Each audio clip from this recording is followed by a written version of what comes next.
Reka nongere mbasuhuze kandi mbifurize ibihe byiza mwebwe mukomeje kudukurikira, mukomeje kuba natwe mu makuru ndetse n'ibiganiro bitandukanye. Ndezera neza ko mukomeza kugenda mugubwa neza. Perezida wa Repubulika y'u Rwanda Paul Kagame aherutse kugirana ikiganiro n'ikinyamakuru Jeune Afrique, agaruka ku ngingo zitandukanye zirimo ibivugwa ku Rwanda, ku karere ndetse na Afurika ndetse no ku buzima bwe bwite. Muri icyo kiganiro cyabaye ku itariki 20 Mutarama i Kigali, Perezida Paul Kagame yasubije ibibazo birimo by'umubano w'u Rwanda na Uganda, u Rwanda n'u Burundi, coup d'etat zimaze iminsi muri Afurika ndetse n'ibindi. Yavuze ku matora ya perezida ateganyijwe muri 2024 mu Rwanda n'ubutabera ndetse n'ibindi bitandukanye. Iki kiganiro cyashyizwe mu Kinyarwanda. Ati mwagize uruhare rukomeye cyane mu itegurwa ry'inama izahuza umuryango wa Afurika yunze ubumwe n'umuryango w'ubumwe bw'Uburayi. Ati iteganyijwe ku itariki ya 14 kuri itariki ya 18 Gashyantare. Ati hitezwemo iki? Ati kuri ubu ari inama zimwe na zimwe ati zabaye nk'umuhango, ati kuri bamwe ati bakaza byo kwitabira, ati gusa kurusha ikizava muri iyo nama. Iyi nama rero ati yo tuyitezeho umusaruro ufatika. Ati mfite icyizere umuryango wa Afurika yunze ubumwe, aturabizi, ati ndatekereza ko ari ngombwa gukorana ibintu cyangwa se gukora ibintu mu buryo butandukanye n'ubusanzwe. Ku ruhande rw'umuryango umwe bw'Uburayi naho ati nuko, ati turashimira uruhare rwa Perezida Emmanuel Macron w'Ubufaransa, Perezida w'akanama k'umuryango w'ubumwe bw'Uburayi Charles Michel ndetse na Perezida wa Komisiyo y'umuryango umwe bw'Uburayi witwa Ursula von der Leyen, ati hamwe n'abandi banyaburayi. Ati bariteguye kugira ngo inama izazane impinduka nziza mu mubano usanzwe hagati ya Afurika n'Uburayi. Iyi migabane yombi ati isangiye amateka akomeye cyane, uburyo bwiza bwo kujya mbere ati no kureba iby'umunsi n'ahazaza. Ati n'umubano wakiye ku bwubahane, ati Uburayi bushobora kandi kuba umufatanyabikorwa w'ingenzi wa Afurika. Ati gutyo ariko ni ngombwa ko bikorwa mu buryo budasanzwe. Ati mu bizaganirwaho hagaragaramo ibijyanye n'imiyoborere n'umutekano, mubibona gute? Ati ni ingenzi cyane, ati iyo miyoborere nimeze neza, ati biroroha kugenzura ibibazo by'umutekano, ati niyo bigeze ku mutekano muke bihita bigira ingaruka no ku miyoborere. Ati ibyo bibazo byombi rero tugomba kubikemurira icyarimwe. Ati turabibona hirya no hino muri Afurika ati no ku isi ko ibyo bibazo ati byirundanyije, aribwo rero hinjira imitwe y'abahezanguni yaba ishingiye ku idini cyangwa se ku bwoko. Urugero nka Repubulika Demokarasi ya Kongo ati maze imyaka myinshi cyane yibasiwe n'umutekano muke. Ati ingabo za Loni zishinzwe kugarura amahoro ati zihamaze imyaka isaga 20, miliyari zisaga 35 z'amadolari ati zimaze gukoreshwa. Ati ariko se byatanze we musaruro? Ntabwo twakomeza rero gutakaza amafaranga tudatekereza ku musaruro. Yaba Loni cyangwa se indi miryango muza turere ati hakwiriye kujyaho uburyo bwo kugenzura ibikorwa nk'ibyo. Ati bamwe muri twe bazabigarukaho muri iyo nama. Ati tugarutse ku nkingo, benshi muri bagenzi bawe b'Abanyafurika ati bamaganye ukwikubira kw'inkingo ati gukorwa n'ibihugu bikize. Ati namwe niko mubibona? Ati buri wese afite uburenganzira bwo gukoresha imvugo yumva ikwiriye. Ati kuri nge mpitamo kuvuga ko hariho ubusumbane mu by'inkingo, ntabwo rero inkingo zisaranganywa ati mu buryo bungana. Ati mu gihe mu bihugu bimwe na bimwe ati hari ububiko buhagije bushobora no gutuma bakingira abaturage bose, ati hari ibindi bitabufite. Ati hashize igihe ntacyo babona. Ati kandi uburyo bwo gukemura icyo kibazo ni uguha ibyo bihugu uburyo bwo kwikorera izo nkingo. Ati hari igenzura ryakozwe vuba aha ngaha rikorwa n'ikigo gishinzwe ubuvuzi EU Africa CDC. Ati ryerekanye ko 43% by'ababajijwe batekereza ko bari kugeragezwaho inkingo n'abanyaburayi. Ati byagenda gute ngo uwo mubare munini cyane w'Abanyafurika batuma ibyo kwikingiza ugabanuka? Ati cyo ni ikibazo dusanga mu bice bitandukanye by'isi ati harimo na Afurika ndetse no mu Rwanda ati kirahari. Ati nubwo ari umubare muto ati cyakora ikibazo gikomeye cyane gihari sabanga kwikingiza ahubwo ni uburyo bwo kubona inkingo.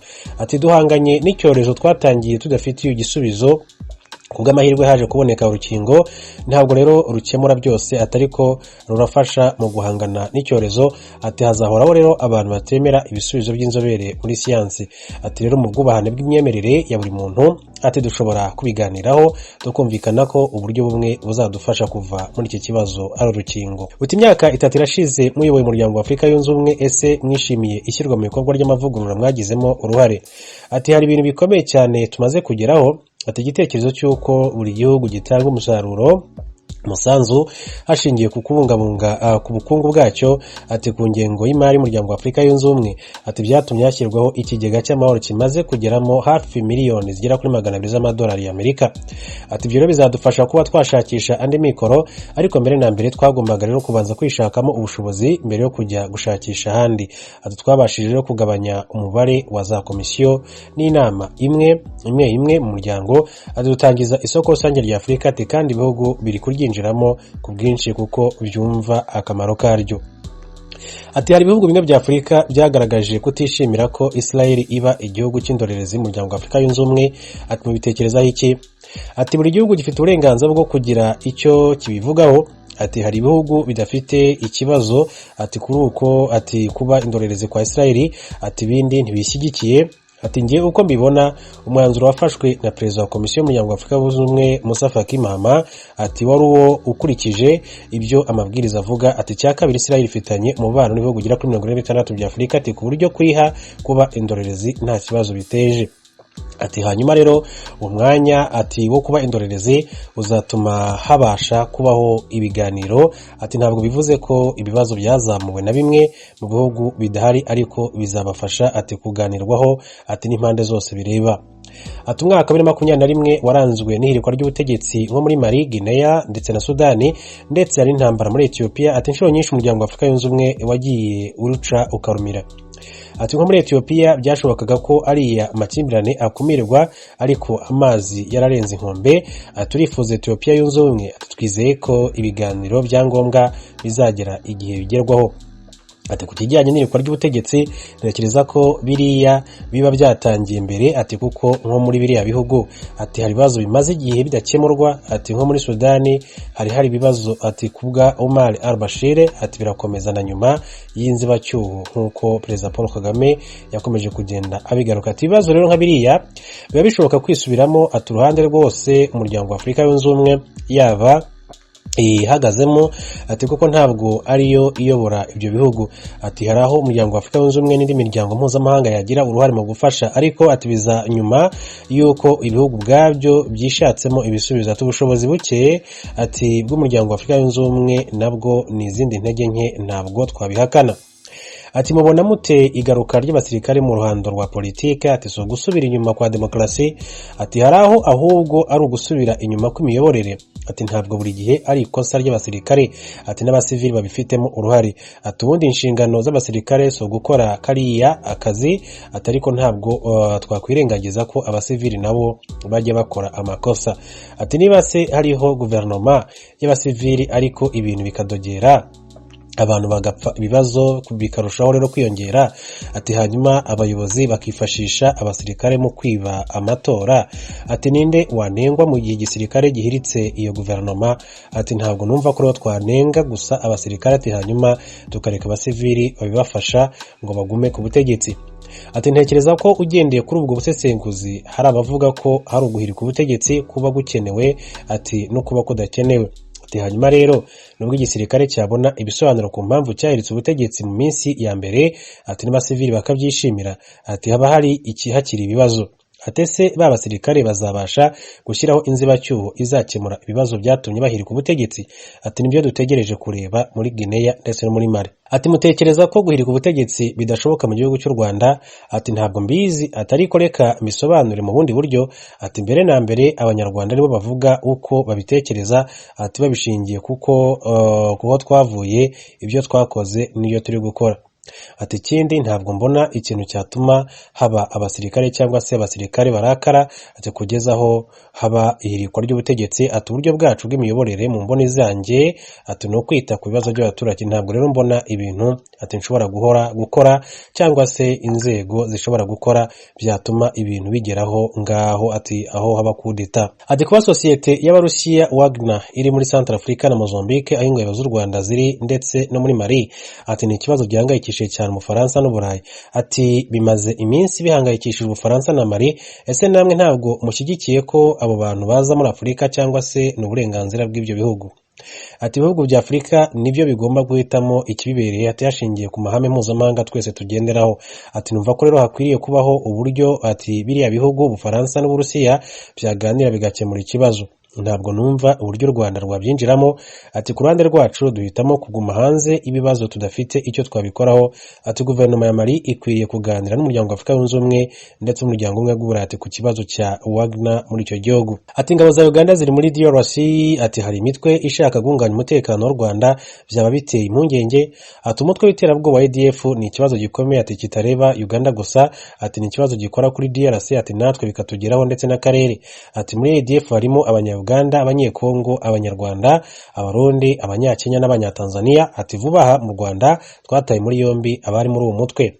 Ati ntabwo ari abantu bari bafitanye isano neza na ADF, atari ko hari aho bahuriye.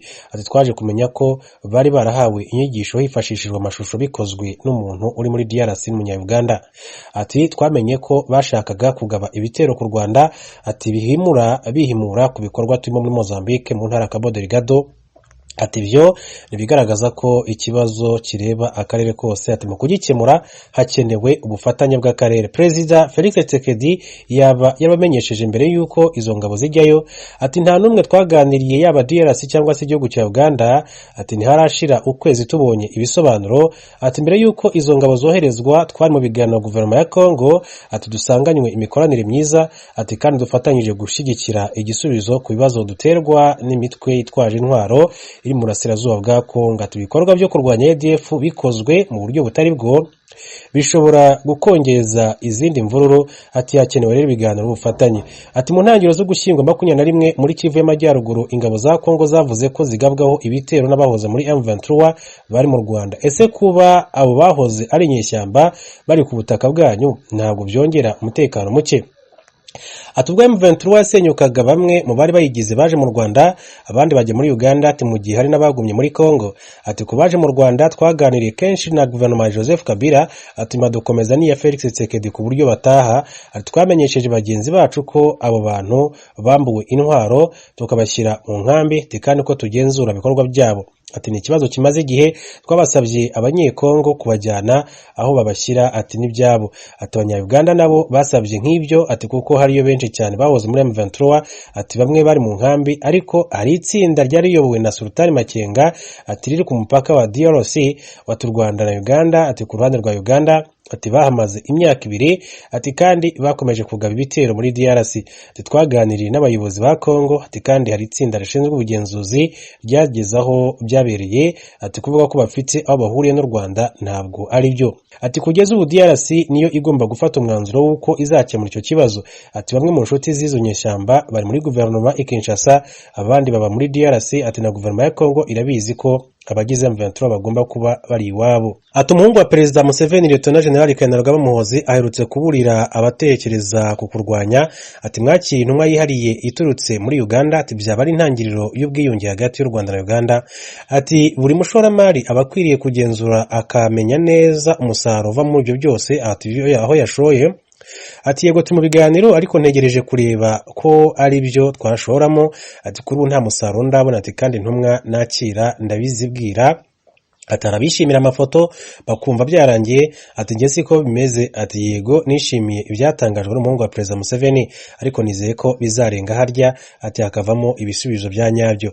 Ati nubwo hari ukwiyunga ntabwo murahura na mugenzi wanyu w'u Burundi Evariste Ndayishimiye. Ati ni ikibazo ni ikihe? Ati ku ruhande rwanjye nta kibazo. Ati kiri hagati yacu abashinzwe umutekano ku mpande zombi na minisitiri bashinzwe ububanyi n'amahanga. Ati barahuye kenshi. Ati minisitiri w'intebe wacu yitabira umuhango wo kwizihiza ubwigenge bw'u Burundi. Ati tuzahura mu gihe cya nyacyo. Ati urubanza rwa Felicien Kabuga ukekwaho ibyaha bya jenoside mu minsi mike ruzatangira irahe. Ati mutekereza ko ibihugu byafashije uwo mugabo kwihisha imyaka isaga 25 nabyo bikwiriye kubiryozwa? Ntabwo icyo kibazo ati kimpangayikishije. Ati ni ikibazo kimaze igihe kinini. Ati kuba gusa Kabuga ari mu maboko y'ubutabera ati birahagije. Ati hari benshi cyane babigizemo uruhare. Atariko ni ukureba ubutabera ati bugakora akazi kabwo uko bikwiriye. Ati mwaba mwaravanyeyo amaso ku birego bireba Agathe Habyarimana. Ati mukurikije umubano mwiza mufitanye n'Ubufaransa. Ati ntabwo nigeze nkura y'amaso. Ati ubutabera bugomba gukomeza gukora ibyabwo. Ati kuri iyo dosiye mu gihe tuvugurura umubano wacu n'Ubufaransa ntabwo ntekereza ko kimwe kigomba kugira ingaruka ku kindi nubwo byuzuzanya. Ati hari abanyarwanda 8 barimo abahamijwe ibyaha bya jenoside bakiriwe muri Niger mu minsi ishize, ati biteza ibibazo, ati muhagaze kuri ihe dossier. Ati ikinyoma cya mbere muri ibyo byose ni ukuvuga ko u Rwanda rwari rubizi ko aba bantu bagiye kujyanwa muri Niger. Ati nta numwe wari wabitumenyesheje, ati twabimenye bamaze kugera i Niamey. Ati none se niba byari ibintu bisanzwe, ati kuki babihishe? Ati ikibazo cya kabiri, nta buryo bwashyizweho ku buryo abo bantu bakwishora mu bibazo nk'ibyo bakoze mu myaka yatambutse. Ati twagiye tubona ko bagenda batangira gukorana n'abajenosideri baharuriye ubundi bakajya mu bihugu bigamije rero kuhindanya isura y'u Rwanda. Ati none si byo ni ibintu bisanzwe? Ati nge siko mbibona, ariko niyo si tugomba kubamo. Ati urubanza rwa Paul Rusesabagina wakatiwe igifungo cy'imyaka 25 umwaka ushize, ati rwaranenzwe mu Burayi na Amerika.